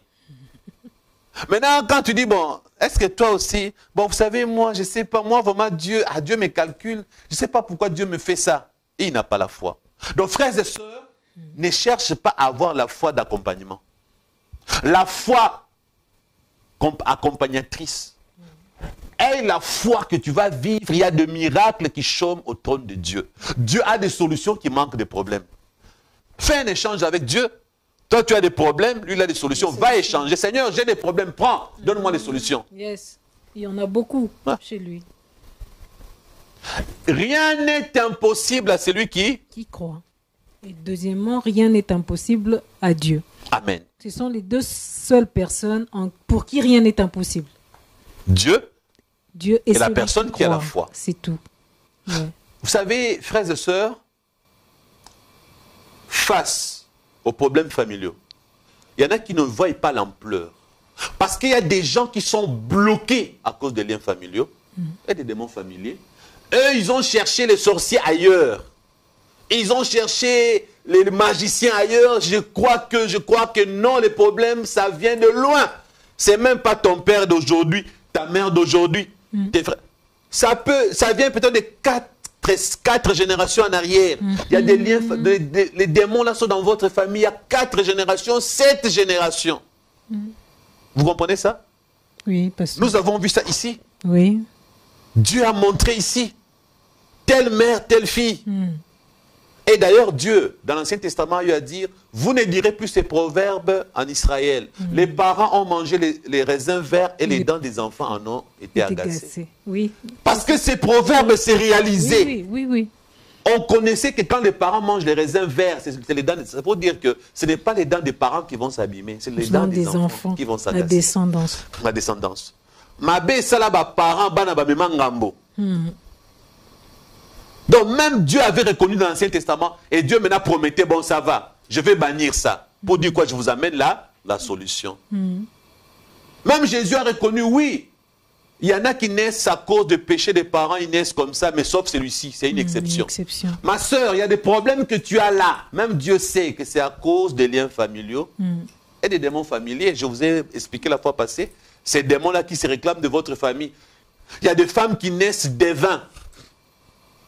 Donc, quelqu'un qui est né, comme la femme qui avait l'esprit de Python, elle est née avec ces démons-là.